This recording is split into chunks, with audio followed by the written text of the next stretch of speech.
গুরুদেব, আমাকে যে করে হোক বাঁচান। ঘাবড়াবি না, বস, আমি আছি তো।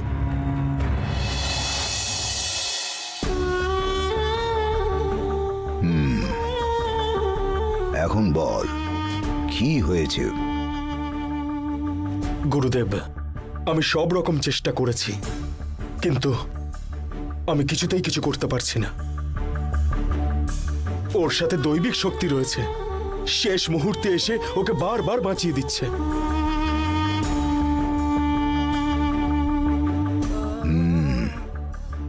এতদিন এই যুদ্ধ সব তোর আর শিবানীর মাঝে ছিল, এখন ওইটা আমার আর দেবীর মাঝে চলছে।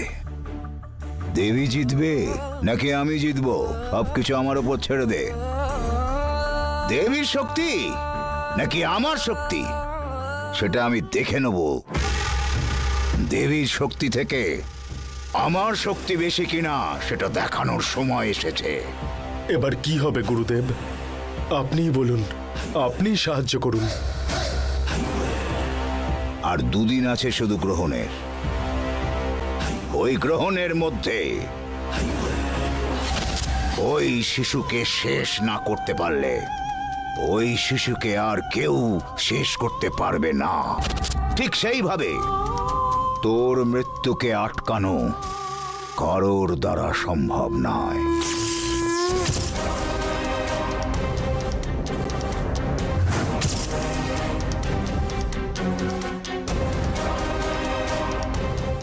এটা আমার শক্তির দ্বারাও আটকানো সম্ভব নয়, আপনাকেই কিছু করতে হবে। আহা, আমি জানি আদি, এর জন্য আমি এসেছি তো। সব ব্যবস্থা করব আমি। গ্রহণের দিনে কোনো ঠাকুর বাইরে আসে না, গর্ভগৃহের দরজায় আয়।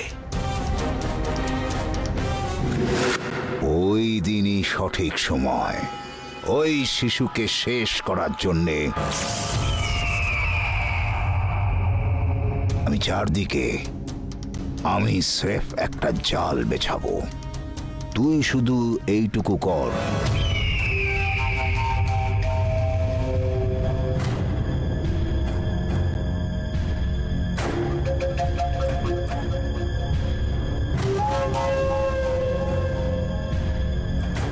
বুঝতে পেরেছিস?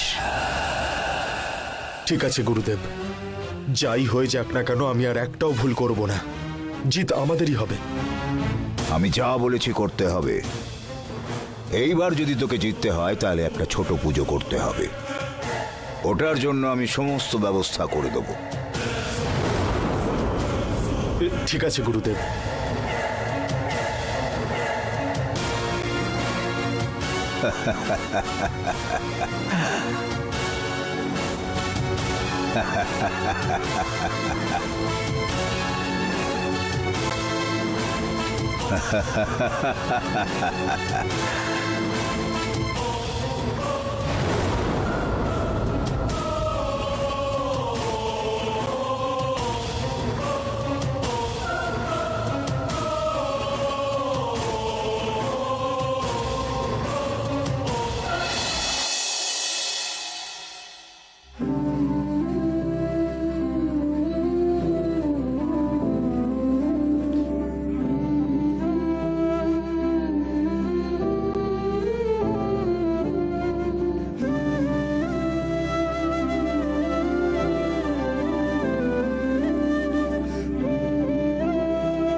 ভবিষ্যৎ বলে দেই আমি, ভবিষ্যৎ বলে দেই আমি।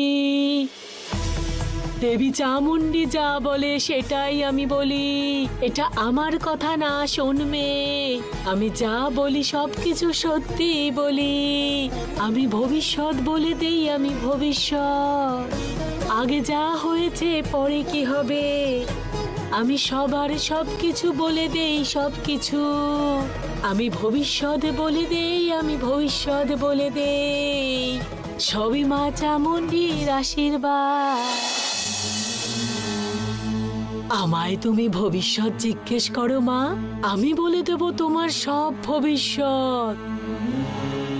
আমার ব্যাপারে বলবেন? কেন, আমার উপর তোমার কি বিশ্বাস হচ্ছে না? তোমার নাম তো শিবানী, তাই না? তোমার তো যমজ সন্তান হয়েছিল, আমি ঠিক বলছি না?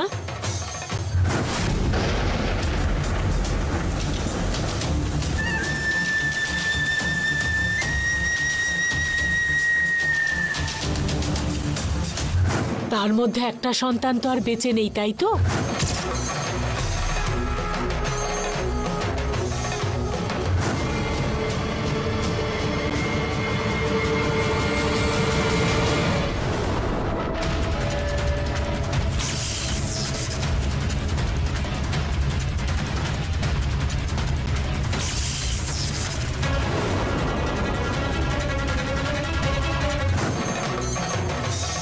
তোমার কাছে তোমার দাদা তোমার প্রাণ।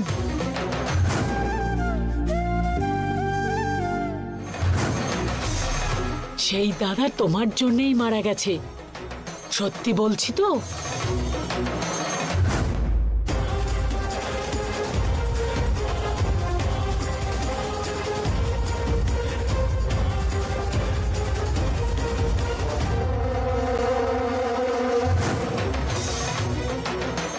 তুমি যে যমজ বাচ্চার জন্ম দিয়েছিল তার একটা মারা গেছিল, আর একটা বাচ্চা হারিয়ে গেছিল। একটা বাচ্চা মারা যাবার পর হারিয়ে যাওয়া বাচ্চাটাকে আবার ফিরে পেয়েছিলে। এই ঠিক বলছি তো আমি? এটাই তো সত্যি কথা, তাই না? কি বলো, সত্যি না মিথ্যে? সত্যি। তোমার মুখ দেখে আমি সব বলে দেব। তোমার গর্ভে তো এখন সন্তান আছে, তাই না? হ্যাঁ। এই সন্তান কিন্তু সাধারণ নয়। তুমি যদি এই সন্তানকে জন্ম দাও তাহলে তুমি তোমার স্বামীকে হারিয়ে ফেলবে, চিরজীবনের মতো হারিয়ে ফেলবে। এবার তুমি সিদ্ধান্ত নাও যে তুমি তোমার স্বামীকে চাও নাকি তোমার এই সন্তানকে তুমি চাও। ভবিষ্যৎ বলি আমি, ভবিষ্যৎ, ভবিষ্যৎ বলি আমি, ভবিষ্যৎ। কে নিজের ভবিষ্যৎ শুনতে চাও? মা চামুণ্ডীর আশীর্বাদ আছে আমার।